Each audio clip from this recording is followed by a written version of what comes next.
Twin City Sports, TCS Radar, episode 22. Let's get it right into it. We got Central versus Humboldt girls. Yep. Let's just get into it, man. You were at this game. Let's talk about these two teams in the game. As you see, Central wins 65-26. Yep. What's your thoughts on this game? Yeah, so players that we haven't seen before, that's a common theme. We'll probably say that every week, but it's just nice to, finally connect the dots and see different players and kind of see the ecosystem, I guess, for lack of better words, of all the athletes out here, these student athletes. It's just, interesting to see them come up and perform and who's going to step up in big moments. So we're going to see a lot of different clips here where, you got players stepping up and, just every week. Yeah, it's impressive.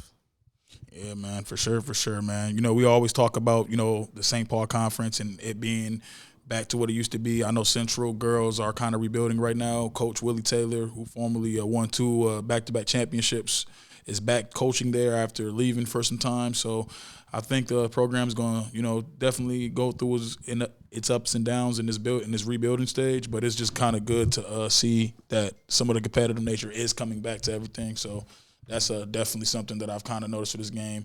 What are the current rankings right now, standings, when it comes to St. Paul Conference for, between these two teams at least? Yep, so overall in the conference, Humboldt's 1-4, and Central is 3-2.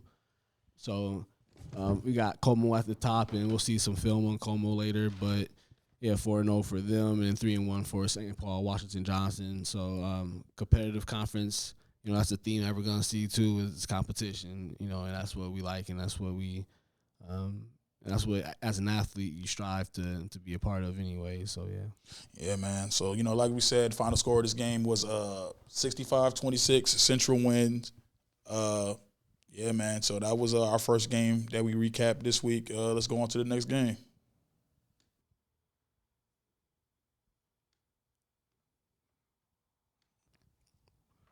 Next game, got Johnson Highland at Highland. Highland's one of those interesting gyms. It's kind of a small set of bleachers, but they kind of go up a little bit. It's like in a little pit, little old school basketball pit. For sure. Playing. So this was a game that I didn't expect was going to be as close as it was, but it definitely came down to the wire. What would you think about this? Yeah, man, this game just Highland Park just showed their fight. A lot of people probably had them not winning this game or it being close. And then when you take into account that their best player wasn't even on the court, that says a lot. So Leo Clifford wasn't even playing, and they were able to, to kind of challenge Johnson and make it a real competitive game, man. So, yeah, Highland Park's energy, Romello Horton, he did a good job. Will Walter, Isaiah Davis, all those players played their part. Otello Webb was especially, kind of impressive. Just the way he was able to – he's not really a point guard. He was, like, really playing, like, pass first point guard this whole game. And he controlled the offense really well. Right. He hit some clutch shots towards the end. He hit a couple of threes. He made big plays just throughout the game. I know the last final play, he probably would want that to go a little bit better. He kind of lost the ball a little bit. But besides that, he did a real good job throughout the game, just controlling the offense for the most part. But, yeah, like you said, man, no one expected this game to be this close. So just for it to be this close says a lot. And I know the St. Paul Conference is real unpredictable. Right. Because I believe Highland Park lost to Humboldt by like 12 or 13 after this game. Yeah, right after this game. Yeah, so it just says a lot about the conference, man. But, yeah, it was definitely a fun game to be at. And I love competitive games in the city. So definitely. Yeah. Highland 3-3 in the conference right now, 10-6 overall, so they're really not doing that bad. But yeah, right in the middle. And then Como's doing 3-2 in the conference right now, so it's gonna be like interesting, I think, to see Como and Humboldt playing again if they play one more time. But yeah, it's that rematch season. Yeah, it's definitely rematch season. Rematch month. Spinning back around, yeah. Rematch month. A lot of rematches coming in, and that's going to be fun to see because I know their best player will probably be there to play, man. So definitely look forward to seeing that rematch for sure. Going to be at Johnson. As you know, if you play at Johnson, that's a tough place to play at. You know what I'm saying? Like, especially when that home crowd's there, you feel like you're getting jumped. You know what I'm saying? It's almost like you're playing with like 7 people on the court. You're like, yo, these 2 people can't be out here. But that's just the energy they kind of bring playing in that building, man. So definitely look forward to that, man, for sure, for sure. This is a good game. Shout out to both coaches. Shout out to both teams. And, yeah, I enjoyed this game for sure. Let's move on to this next game.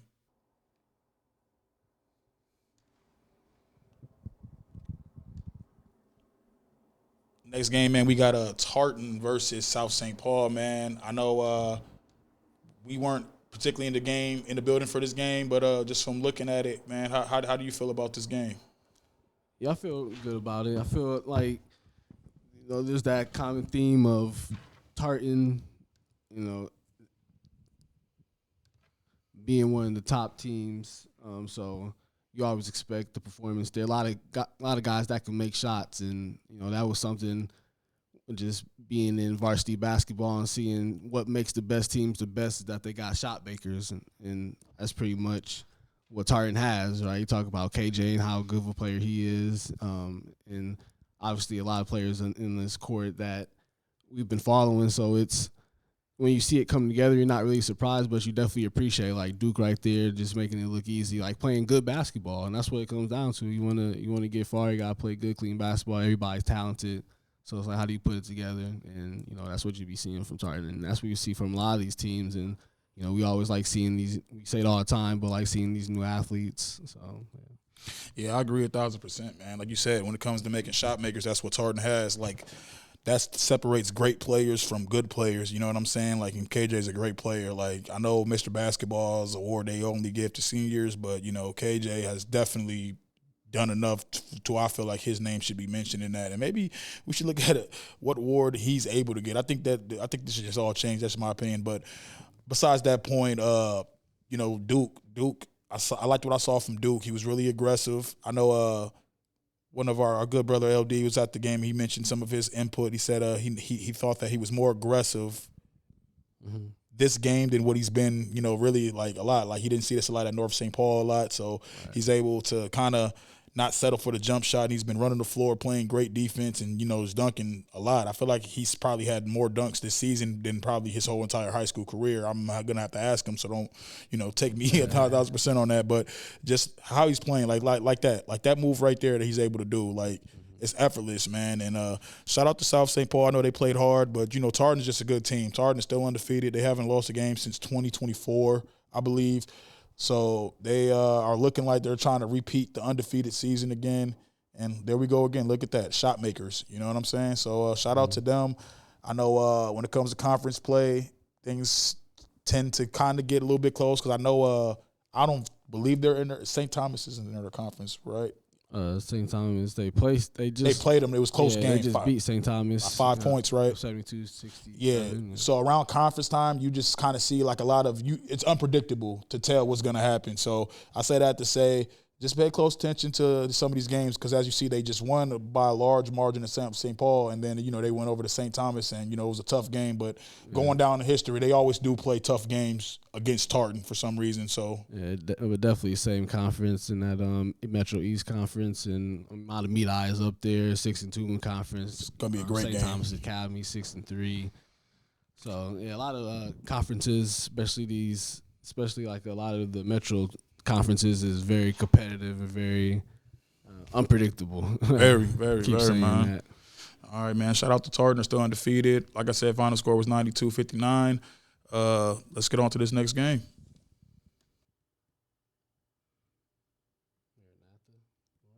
Go. All right, next one we got a Minneapolis conference matchup. We had Roosevelt against Washburn. So, yeah, definitely there was players here who, from Roosevelt, we've seen in the past, and Calvin Peterson and Cam Sandine, and then players from Washburn who we're familiar with, like Alex Young, and he went off this game shooting. So, Wayne, what do you think about this game? It was a great game, man. I love the competitiveness that the city is getting on both sides of the river. I know Washburn is 7-1 currently. They're leading the Minneapolis Conference. Yep. Real tricky over there because I know they lost to South St. Paul. South St. Paul just beat North yesterday, so we'll see how that looks, going forward. But, yeah. Or Minneapolis, South St. Paul. South St. Paul. Yeah. Okay, yeah. South Minneapolis, I'm sorry. South Minneapolis. Yeah, South Minneapolis, not South St. Paul, South Minneapolis. But yeah, man, this is real competitive over there, that Minneapolis Conference. And Roosevelt, they got two great scorers over there, two efficient scorers. I know Calvin Peterson is one of the top scorers in the city right now. And him and Cam Sandine they did what they could, and they definitely made the game competitive from beginning to end. I know Cam finished with 20. I believe Calvin finished with 18 points. And like I said, like you kind of mentioned, Alex Young was one of the biggest difference makers in this game to me, from his shot making ability and him just playing defense. He was playing defense on Calvin most of the game, and he definitely caused some tough shots. You know, he caused some disruption, and he definitely made him force him to shoot maybe, you know, more contested shots or more shots that he probably wouldn't take. He make the shots harder, but from the offensive end, he was just on fire. As you see him hit a three right there. He actually started the game. He had 18 points in the first half. So, yeah, he was on the jump. He hit about 5 threes, so he was definitely on fire. I believe he finished the game with 24 points. And, yeah, he led his team, and it was just great to see. Because I know they've been winning. Washburn has been winning the city conference for the last couple of years. Well, not winning the city conference in Minneapolis, so they made it to the Twin Cities game. Right. So it's interesting to see if they're able to go again as Alex Young hits another three. And, you know, he was really just bringing the energy, as you see. You know, I like it. I love it. Right. You know, it brings everything back, man. So shout out to both teams. Shout out for being competitive, man. And it's real good to see. Give the fans a show. Oh, yeah. But, yeah, man, like I said, we'll see what's going on next with that. Yeah, South and Washburn, like we already said, rematch month. So seeing them, you know, running back, that's going to be interesting. Who's going to come up and win that Minneapolis conference? Same intrigue that it is for the St. Paul conference too. So we'll see. Got to just keep showing up, keep supporting, and see what happens. See what happens, man. All right, let's get to this next game.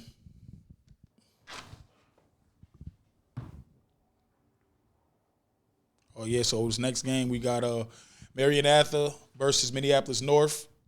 Just quick briefly, this is a revenge game. Marcus Marshall went to North last year, transferred to Mariannatha this summer, and it was a grudge game. You were in the building, man. How was it? Yeah, I think energetic.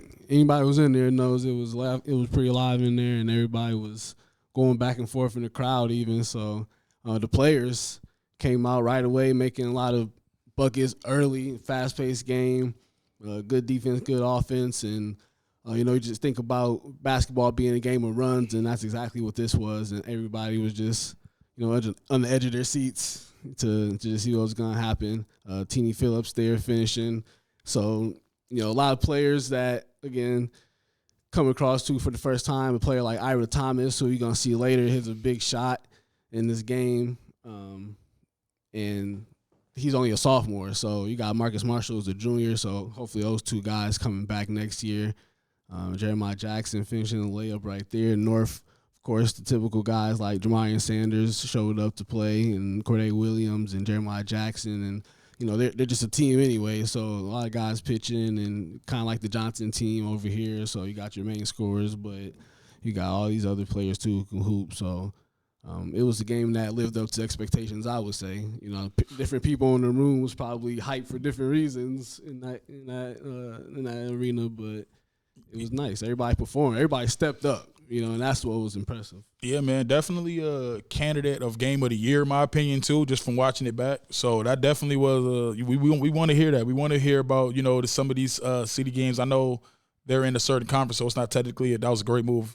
I know it's not technically like the Minneapolis Conference per se, but just seeing these two teams on the other side of the river compete at a high level like that is just something good to see, man. So definitely candidate of game of the year, in my opinion. Marcus Marshall is a dog. He finished with 32 points, real scorer. But as you know, he comes from that. His dad was a great player as well. So shout out to him getting that win and able to, get the bragging rights to, saying he beat his old team, man. We play sports. We know that feeling. We don't know that feeling, but we could know that feeling of actually yeah, he hit a real tough shot, man. Just it was like a rhythm shot too, almost like, you just jab, come here. Boom. Yeah, and it was live for sure. It looked like it, man. It looked like it. Probably was the bleachers was probably shaking and everything, man. So shout out to him for that, man. This is, like I said, candidate of game of the year, in my opinion. So we like to be there and catch those huge moments, man. So shout out to both teams, man. Yeah, and North ended up losing to South the next game, which is interesting. Everybody wanted to see what was going to happen with that. And Jameer Wright stepped up. A lot of guys stepped up. So that's a good team that got over there in South, too. And just looking at the Minneapolis Conference, I mean, you got Washburn 7-1, South 6-1 now, North 4-3, and everybody else kind of smushed together. And I thought a team like Southwest was going to be a little bit better, 3-4 in conference right now. But yeah, entertaining to watch. Nah, for sure, bro. Entertaining to watch, man. Let's get to this next game, man. We got 2 more games. Just get through it. All right, another cross-city matchup we got here. North Minneapolis against Como Park, 2 of the best teams in their respective conferences. So, this is another game people had to step up. They wanted to get that win. It was a close game, tied at halftime, 25-25. Como ends up getting the win. Wayne, what you think about this? It was just a fun, competitive matchup in the city, man. This is what we, asked for. This is what we try to thrive to, get, and it lived up to the hype. I know both these teams were in the Twin Cities game last year. Game was at North. So they got some, there's some history between them. So the coaches know each other. So you can see that game. Yep, exactly. Yep. So there's definitely some a little bit of rivalry, being created there. And definitely it was just a fun, exciting game. I know Imani Crump had a heck of a game. She finished with 31. She hit a bunch of 3-pointers, like a bunch of them. 7? Yep, she hit about 7 of them joints, so that's 21 off of that. And she was just kind of just pushing it the whole game. I know Como's coach, she focuses, Coach Yolanda Adams, she focuses on her team learning, developing, and it seems like every game I've been to, they seem to learn something new every time. I know this didn't go in their favor, unfortunately, but they were in the game the whole game, and they came down to the last shot. They, could have sent it to overtime at the buzzer at the end of regulation, but the shot didn't just fall. But they were right there the whole time. But I will say from Minneapolis, man, Naira Gorman, am I saying her name right? You have number 11? Yeah, number 11. Right she there, yeah. is really, really nice. She's like a phenomenal player. She can shoot the ball. She can handle the ball. She facilitates well. She gets to the hole when she needs to, and she just keeps everybody involved. She plays with great energy, and that's a player that you want leading your team. Shout out to Coach Brianna Edwards over there at Minneapolis North. She was a great player in her time, but she's definitely been doing a great job with these girls, and you can just kind of see the progress that's been that is being made with them. So definitely was a fun game. Definitely a game that if possible, I know Washburn is currently leading the conference over there in Minneapolis, so maybe they will be in the Twin Cities game. But if Minneapolis North is able to have a miracle or basically pull through and get to that Twin Cities game, I'll definitely would be there to see them play again. It was that entertaining. Yeah, Amaya Carter, number 21, on North coming through 18 points. But then other than that, everybody else was kind of spread out scoring, it seemed like. Yep. Man, So it was a real fun game, man. That's really my take on it for the most part. You just want to go out to these games. Like adults, go out to these games, come see these kids. It's entertaining. It brings the city out. It's community engagement. Let's get back to it because it was nothing but community in that gym. So that's what we want to see. That's what we thrive for. And I'm going to keep on saying that because that's just the main thing that we focus on here. Yeah, man. So let's get to this next game. Next game, we got New Life Academy versus St. Agnes, man. Another conference battle. Well, not really a battle, but another conference game. Let's kind of get to it. yeah.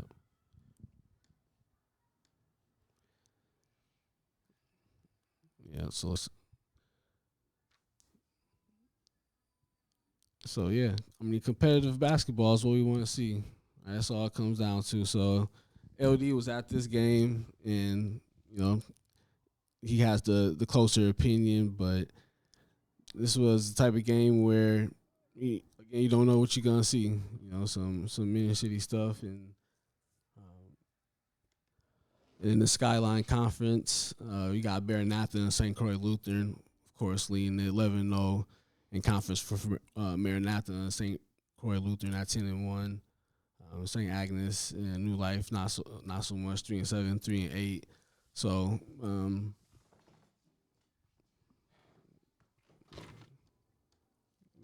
Your final score was 68-31, so it really was a convincing win for New Life. I know they're both kind of at the bottom of their conferences right now, respectfully, but you just want to see competitive games. I know this is more of a blowout, but hey, things happen with basketball.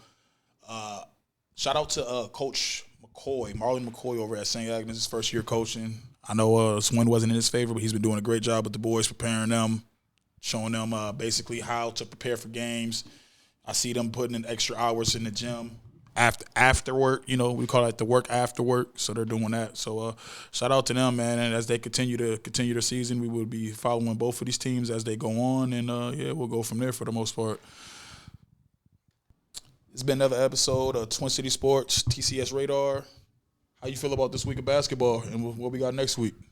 Yeah, it felt good, and it's going to be next week just rematches and people trying to finish out the season before sections. So it should be all good. It should be a good season, man. So, shout out to y'all for tuning in this week. If you're tuning in, if you think what games we should go to games, let us know. We are always open for suggestions. Just let us know, man. But this is a TCS Radar, episode 22. Yeah, we are out.